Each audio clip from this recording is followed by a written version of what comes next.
Okay guys, and just before we kick off, we actually have a baby pelican on the platform right on the edge, a little girl.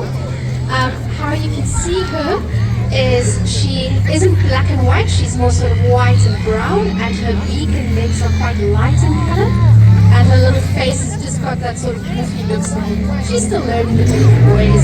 It's a beautiful baby right on the edge of the platform right there. It's a little girl.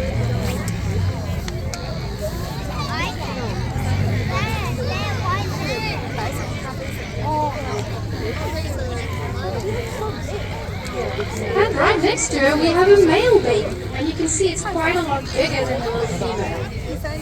Guys, just a reminder to please sit down. We're about to kick off and we'd love everybody to see.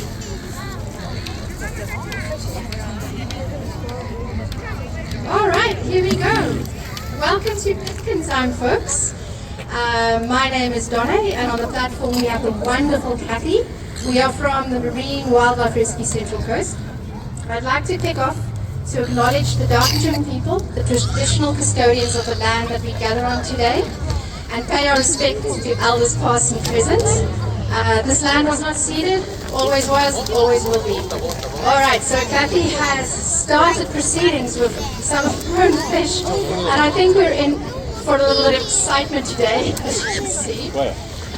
I'm going to kick off by saying that all of these birds that you see on the platform today are wild birds. None of them actually need to be fed. The reason we do what we do here is to check them for fishing line and fishing hook injuries and related injuries. And I can show you, if you look in this hand, this is some of the debris that we've removed from pelicans at Pelican time over the years. It gets pretty rough. So there is a purpose to what we are doing today, and it's definitely not just feeding the birds. They're fully capable of doing this themselves. We have a few celebrities on the platform today.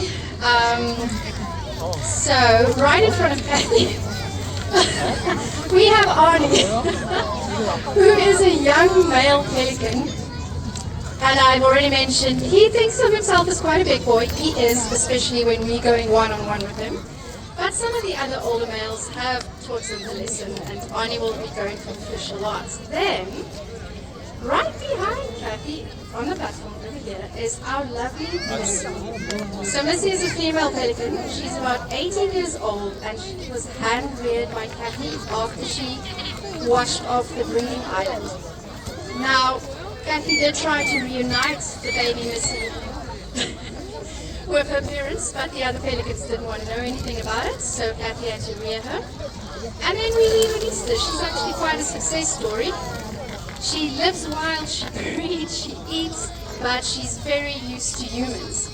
Now, usually with rescue scenarios, this is something we try to avoid. We don't want these birds to get used to humans, because that's how they get into trouble. They can go up to people, ask for food, and some people, don't really like birds or animals, and they might get hurt, and we don't want them to get hooked on lines and fishing line. On that note, if you're into angling and fishing, and you happen to hook a bird, say it's a pelican or a cormorant or even a seagull, the first thing to know is don't cut the line. Never cut the line, because once that bird is free and the hook and the line is stuck in it, we need to try and catch it, which can be very, very tricky. Instead, try to very, very gently reel the bird towards you and secure it using a towel or a t-shirt or a hoodie, and then you call your rescue guys, and we will come and help you out to remove the hook and line, because that's the best case scenario. We try to solve it on the spot. Back to our celebrity penguins. I'm trying to find Kevin. Some of you might have seen earlier, we had a lovely pelican on the platform over there with only 1 foot. Now, what happened to Kevin Bacon is a very good example of what happens with fishing line and fish hooks in this scenario. We saw him about a year ago, and he had a fishing line wrapped all around the bottom of one of his legs. We tried to catch him, and he wanted none of it. We couldn't get hold of that bird. We tried for months. By the time we actually caught him, the foot, when the line was removed, the foot basically just fell off. So the fishing line had cut through it and sort of amputated the foot. He went into care for a bit just to heal the stump. He was released, And he's living, he's eating, he's flying, he's here for pelican time. He does tend to get into a bit of trouble though. Earlier this year he was on the platform fishing like a fish again, and the other leg won't be actually good. So we had to catch him again and remove him again.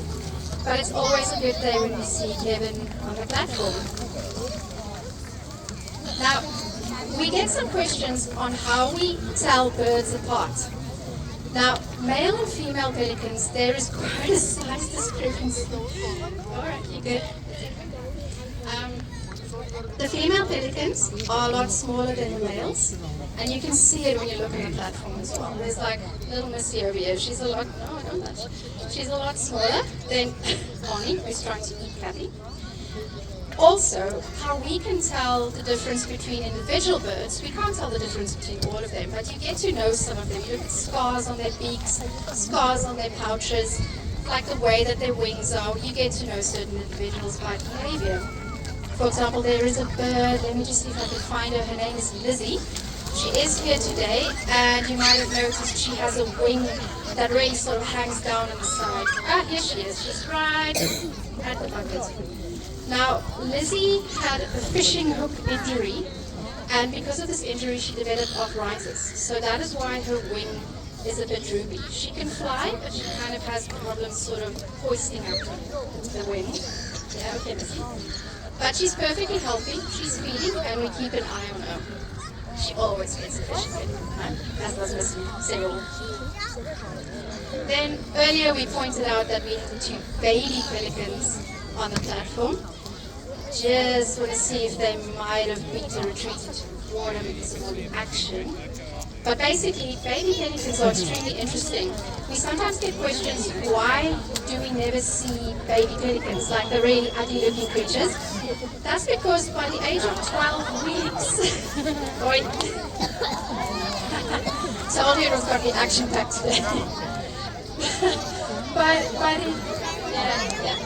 By the age of 12 weeks, pelican chicks are fledged. They're basically the same size as an adult pelican. They look like adult pelicans except for the color variation on their feathers and like their beaks and their legs.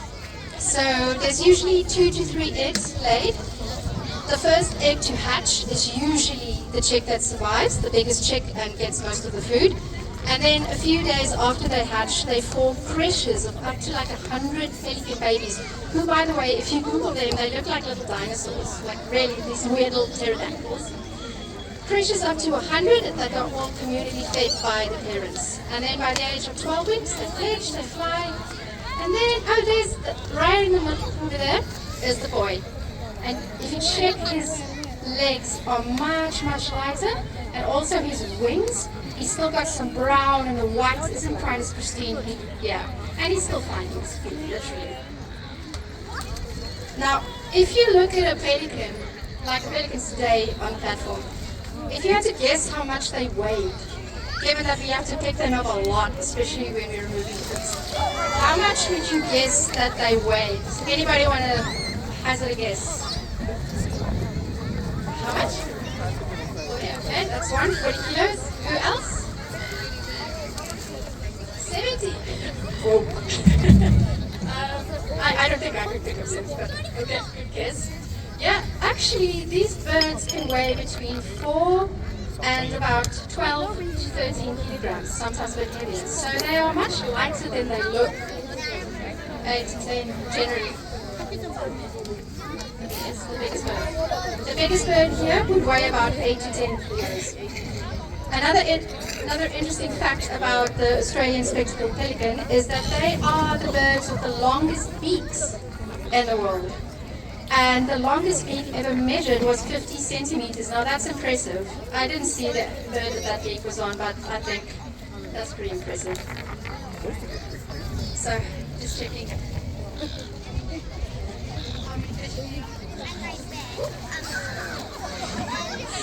And she scored.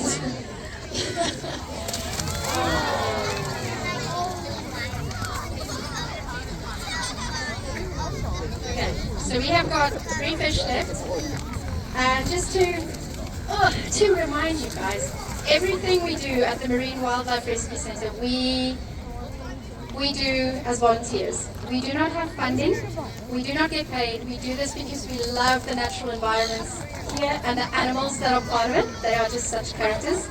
So if any of you today would like to give us a donation, it's always very welcome. It helps to cover the costs of the fish and also any medical bills that you might